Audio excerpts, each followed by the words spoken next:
First part is cardinal utility approach and the second part is ordinal utility approach. Let's start with the first part, that is cardinal utility approach. Cardinal utility approach. Firstly, utility. What is utility? Utility refers to the want satisfying power of a commodity. That means how much ability a commodity has to satisfy one's want, a particular want. Now in this regard, we have to discuss here total utility and marginal utility. Total utility refers to the total satisfaction derived by the consumption of a given amount of a commodity. Total utility refers to the total satisfaction derived by the consumption of a specific or a given quantity of the commodity. And marginal utility refers to the change in the total utility, the additional utility received or derived from the consumption of one additional unit of the commodity. Marginal utility refers to the additional utility derived from the consumption of an additional unit of the commodity. Now, with regard to this, relating these concepts, we have a law. And the law is law of diminishing marginal utility. Law of diminishing marginal utility. Now, what is the statement of the law? Let me first say the statement. The statement of the law: when more and more units of a commodity are consumed, the additional utility derived from the additional units of the commodity goes on diminishing. That is, marginal utility goes on diminishing. The law states that as the amount consumed of a commodity increases, other things being equal, the utility derived by the consumer from additional units, that is marginal utility, diminishes or decreases. This is the law of diminishing marginal utility. Now this law is based on certain assumptions. Now what are those assumptions? Assumptions of the law of diminishing marginal utility. Assumptions of the law of diminishing marginal utility. The first assumption, number one, all the units of the commodity must be identical, exactly same. In all respects, in every aspect, the commodities, the units of the commodity are same, identical, exactly same. In terms of shape, color, size, packing, everything. Now we come to second assumption, number two.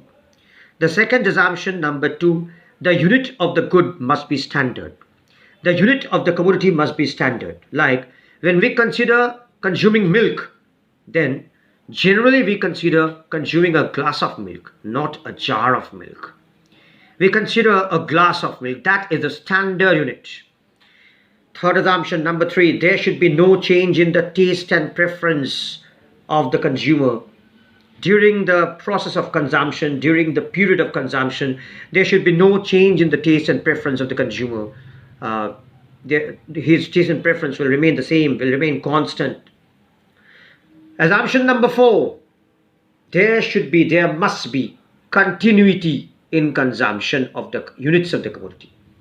And even if break is necessary, and even if a gap, interval or break is needed, the time interval, the gap should be as small as possible. Very little gap it can be.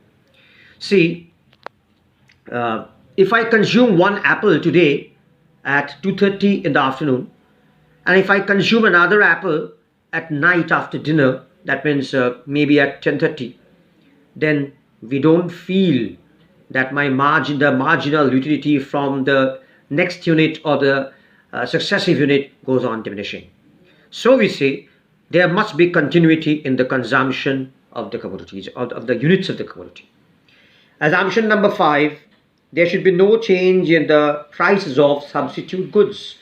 There should be no change in the prices of substitute goods.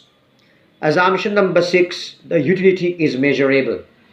Actually, in this part of the chapter, that is the cardinal utility analysis, it is believed that utility can be measured cardinally.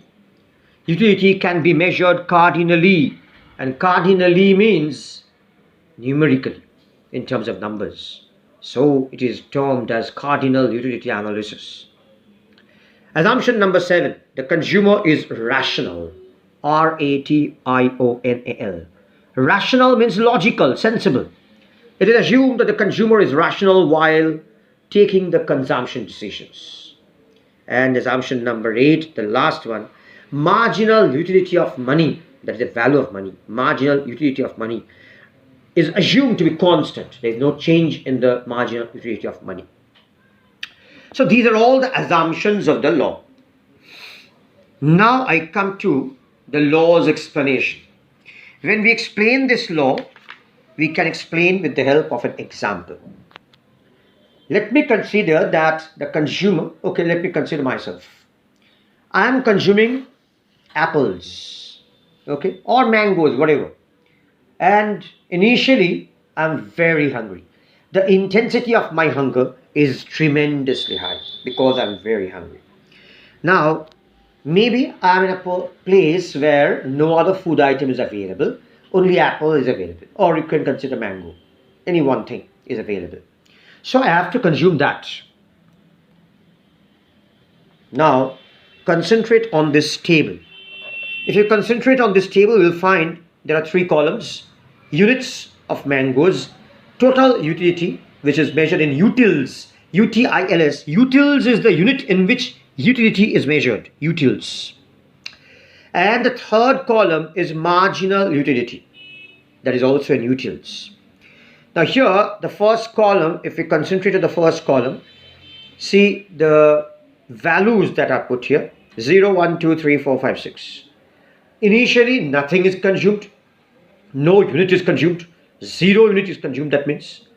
And when 0 unit is consumed, can there be any total utility? Nothing. So, total utility received is 0 when 0 unit of the commodity is consumed. Then 1 unit consumed, how much utility? Total utility received is 10. 2 units purchased and consumed, 2 units consumed, 17. 3 units consumed, 21. So, gradually and slowly, the total utility is increasing. And when I consume the 4th mango, 4 mangoes I have consumed, then the total utility reaches the highest, that is 22. That is 22. Now, here, when the total utility reaches 22, we find that is the highest. That means hunger is fulfilled. The hunger is fulfilled. And that is why the level of satisfaction or the total utility is the highest. Now, one thing I would tell you, that if my hunger is fulfilled, if any one of you consider yourself, if your hunger is fulfilled, and then again you consider one more unit of the commodity, of the food item, will you feel after consuming another one, will you feel that you are getting any extra satisfaction, any additional satisfaction after your hunger is fulfilled? No. We don't get any additional satisfaction when our hunger is fulfilled.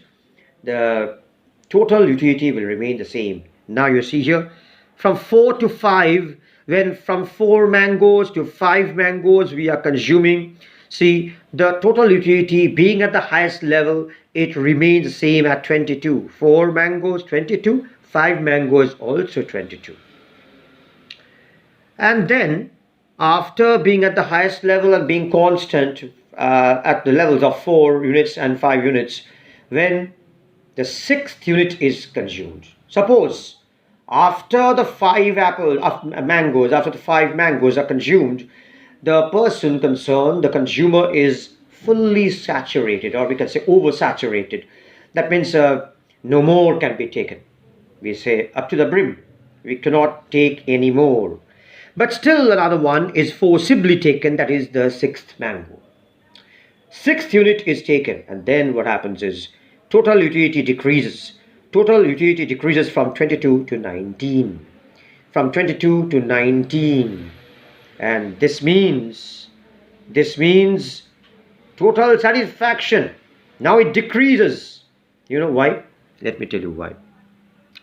When that level of oversaturation is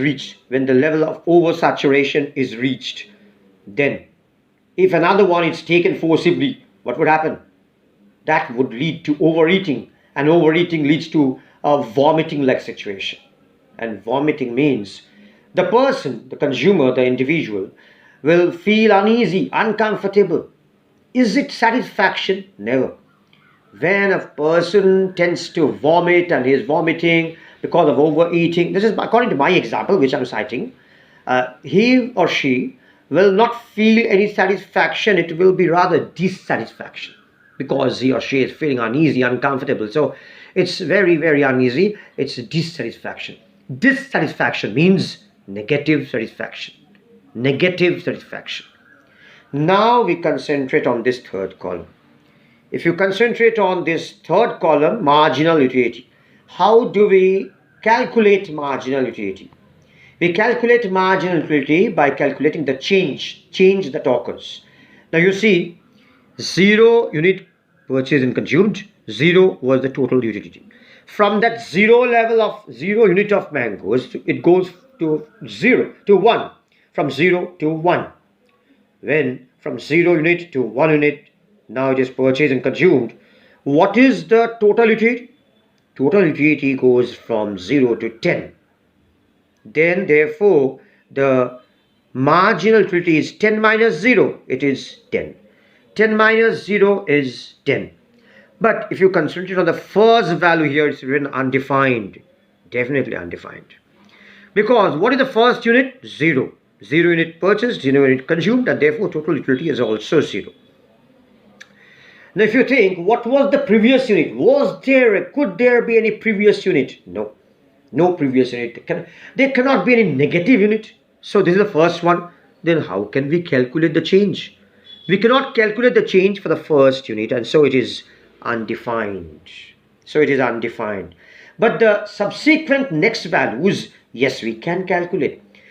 0 to 10, 10 minus 0, 10. 10 to 17, it is 17 minus 10, 7. 21 minus 17, 4. Then 22 minus 21, 1. And now see, 4 units and 5 units, 22, 22. So 22 minus 22, it will be 0. 0, 22 minus 22. Okay. And the last one, if we concentrate here, 19 minus 22, it is minus 3. 19 minus 22, it is minus 3. That is the level, that is the situation when the consumer is having dissatisfaction, negative satisfaction. Negative satisfaction it is. That is by minus 3. So this table, this example illustrates the law. Initially the intensity of the hunger was tremendously high, and so the total utility was 10. Then it gradually increases at a diminishing rate. The total utility increases but at a diminishing rate. And if we consider the marginal utility, that is the change in total utility or additional utility received from additional units, goes on diminishing. It goes on diminishing. Okay. Now, this thing in the answer is to be supported by, backed by diagrammatic presentation. Graphical presentation we have to make. Now, let's concentrate on the graph here. See, this graph has two panels, upper panel and lower panel. In the upper panel, along the x-axis, number of mangoes, units of mangoes, and along the y-axis, TU, total utility. In the lower panel graph, along the x-axis, units of mangoes, number of mangoes gained, same thing, and along the y-axis, marginal utility. Now, if you follow the values in the table and if you plot them, then see, initially total utility will be increasing at a decreasing rate. 10, 7, 4. That means at a decreasing rate, it is increasing. Total utility increases at a decreasing rate. Then it reaches the highest here. It reaches the highest. And after reaching the highest, it remains constant for a little while. And then it falls. Total utility will fall. So this is the nature of total utility curve. Now if we concentrate on this lower panel graph, that is MU, marginal utility curve, right from the beginning, throughout, MU curve is falling, it is decreasing, falling downward sloping. Why not? Because MU, marginal utility, is always falling. Now one thing, when total utility is increasing at a decreasing rate, then MU falls but is positive. When total utility reaches the maximum and is constant and is just about to fall at that 5 units level, then MU is 0. MU is 0 at the level of 5 units. MU is 0 at the level of 5 units. Then after that, when total utility falls after 5 units, then we find MU is negative. How can we understand that it is negative? Because the curve goes below the x-axis. The curve goes below the x-axis, so it shows that MU is negative. This is how we explain the law of diminishing marginal utility. Okay, first the statement, then the assumptions, and then the explanation. Now, in terms of the explanation, when we explain the law, then there can be two ways of explaining the law. Along with that, we have to give the example, the table, the graph, fine. But in terms of explanation, the first explanation is that the individuals, as I have told you already, the individuals desire to have the commodity. The intensity of that want that he had initially, that goes on decreasing as he consumes more and more. And that is why the additional utility, additional satisfaction or marginal utility goes on decreasing. So this is the first explanation. The second explanation is that if there are many uses of a commodity, there are certain commodities which have many uses, the most urgent requirement will be fulfilled first. Then it will be followed by the next most important use, and so on it will go on. Let us consider electricity. See, when limited electricity is available, it is used for very urgent purposes. It is used for very urgent purposes like lighting only. Then if more electricity becomes available, it may be used for less important uses like cooking also. Marginal utility of electricity decreases because electricity is now being used for less important uses. Therefore, the additional quantity of electricity which is consumed more and more, we find the marginal utility of electricity, the value of electricity goes on decreasing. So these are the two ways of explaining the law, the explanation of the law. That's it. So this is the law of diminishing marginal utility. The law of diminishing marginal utility is this. Okay.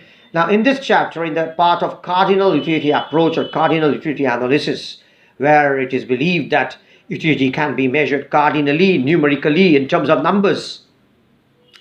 This is the first thing and very important thing, law of diminishing marginal utility. Now, this question can come as a long answer, definitely, okay. But as a 3 marks question, this can come. Explain the relationship between total utility and marginal utility. Explain the relationship between total utility and marginal utility. How to answer this question? This graph, exactly this graph, total utility curve, TU curve, and marginal utility curve, MU curve, you have to draw exactly like this. The nature of the two curves must be correct. And along with this graph, you need to give 3 statements. You need to write 3 statements, very simple 3 statements. Now what those 3 statements are? First statement, statement number 1. When total utility increases at a decreasing rate, like here 10, 7, 6, 4. When total utility increases at a decreasing rate, then marginal utility falls but is positive. First statement. Statement number 2, when total utility reaches the maximum and is just about to fall here, then marginal utility reaches 0 level. It reaches 0 level. And statement number 3, when total utility falls, then MU becomes negative. Marginal utility becomes negative. This is the answer, and in which each of these 3 statements will carry half mark for each, and this diagram or the graph may contain 3 marks. 3 marks for the diagram or graph, and also, sorry, 1.5 for this graph, 1.5, and 1.5 for the 3 statements. Together, it will make 3 marks. So this is all about law of diminishing marginal utility, relationship between total utility and marginal utility.